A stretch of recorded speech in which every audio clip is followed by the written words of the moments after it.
This is a Velcro hairband.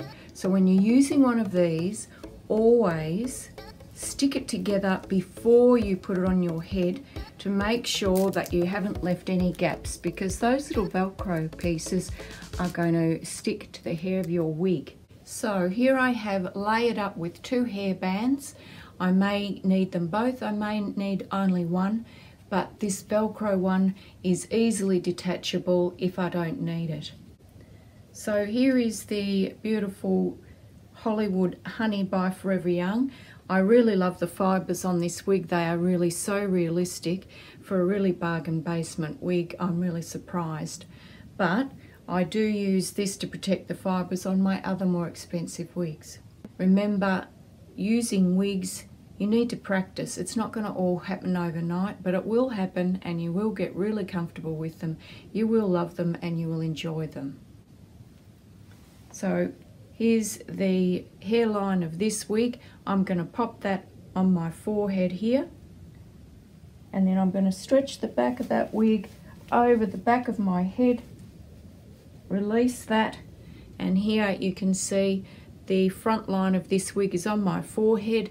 I will grab the ear tabs, slide them around, adjust them, and then position the front of that wig just below my hairline with this style of wig. And here's the beautiful Hollywood Honey. But sometimes I can't quite work out how to do the bangs on this wig, and if I'm really wanting to wear this wig, if it's really windy, then I will wear a hairband with it. Now, funny enough, today the bangs on this wig are looking really good, but quite often that might not be the case. So here we go, let's try and put those hairbands on. So I have the Velcro very elastic one, and I can pop that hair back like that. Grab that Velcro elastic one, secure the hair back with that.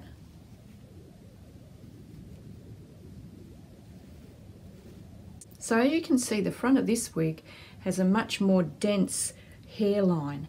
It is not a laced cap wig like the one that you've previously seen me wear, but it has a wefted cap and a skin top, which means it's a lot thicker. So with this wig, I can put this Velcro on, and then to cover up all of this thickness here, just try and smooth that back, and then see how we go with this more flexible, wider and deeper hairband.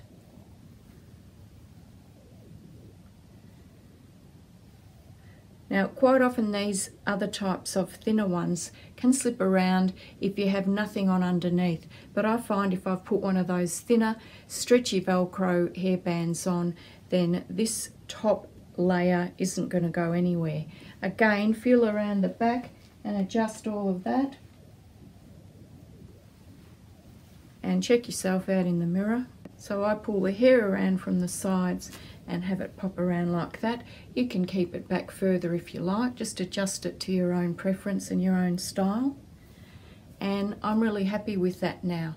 It's covered up the front of that wig, which for me wasn't looking that realistic, and now I've partially covered the skin top. A skin top wig can look quite real, it's just sometimes the front of them gives it away a little bit, so a hairband is a really great idea. So there we go, Hollywood Honey by Forever Young.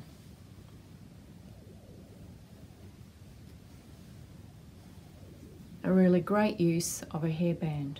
So I have varying styles of hairband, and it's really great to do that and experiment and work out a couple of hairbands that match certain wigs, because all our wigs have a different density on top. So some hairbands might work with one wig and perhaps not another. So get yourself a variety of hairbands, different styles, different colours, different depths, different stretch on the material, and try them out at home and see what works for you. Different hairbands are made of different fabric.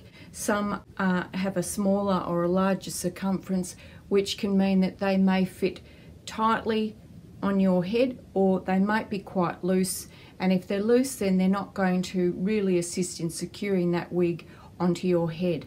So if I'm going out and it's windy or I'm going to be very active, I will often put a headband on over the top of this to hold these down. I particularly like tight Velcro hairband if I am using one of these cheaper lace front wigs where the lace extends all the way down into here, because it is usually a little bit flimsy. It doesn't often have a piece of metal down in here so that you can bend it in towards your head to keep it secure.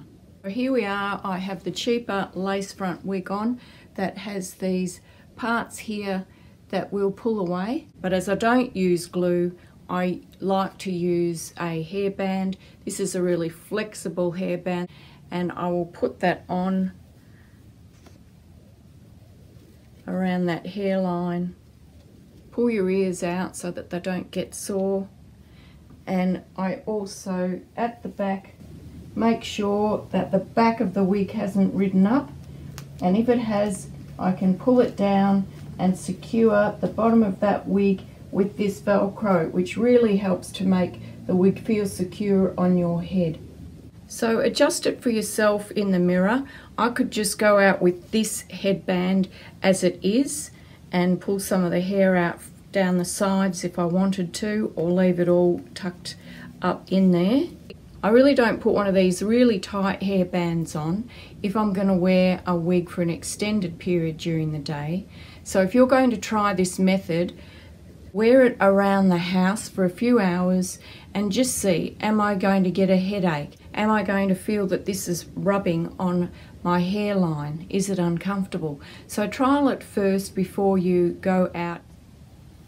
So again, I've already put this hairband on first before I've put the wig on, and so then you are going to put, I put this part of the hairband at the back of my neck because I found that it secures that way a bit better. I know some people wear that at the top, but for me, when I'm using it with a wig, it's not working that well.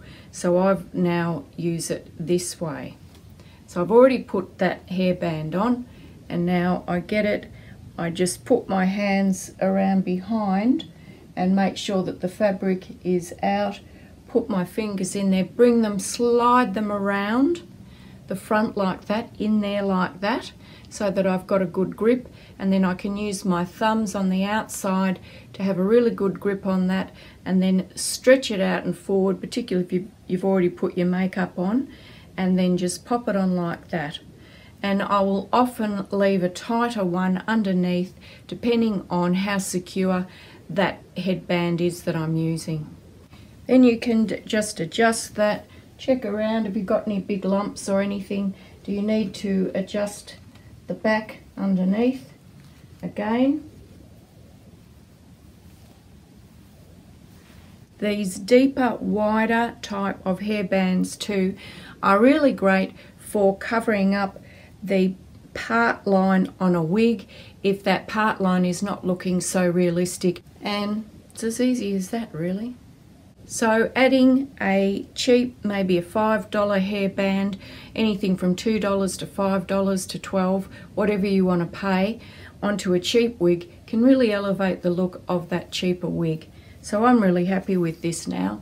This wig isn't going to go anywhere. I can do anything. I can hang upside down from the monkey bars, and I might even do that and show it to you. This wig won't go anywhere.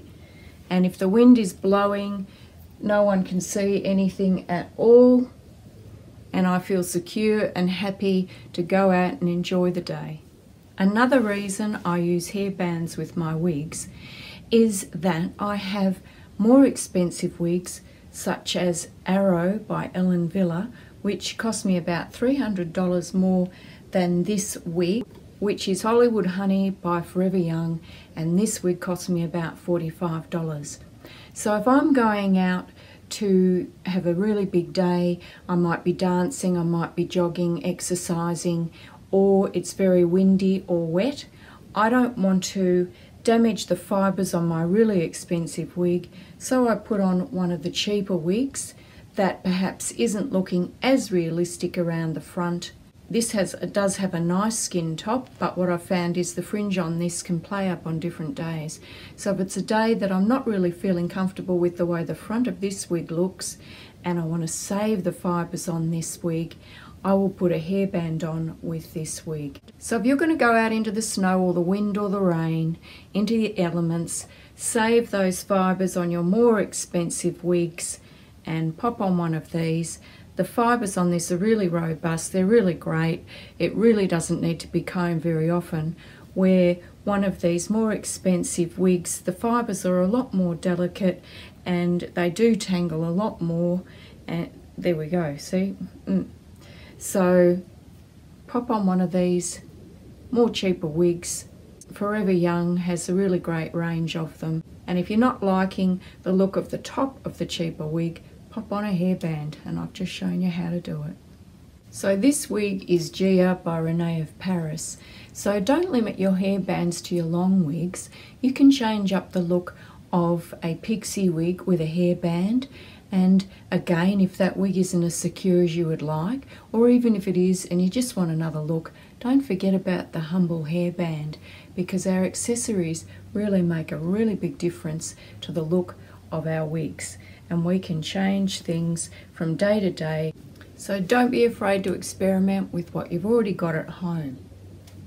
So here's Gia in a hairband.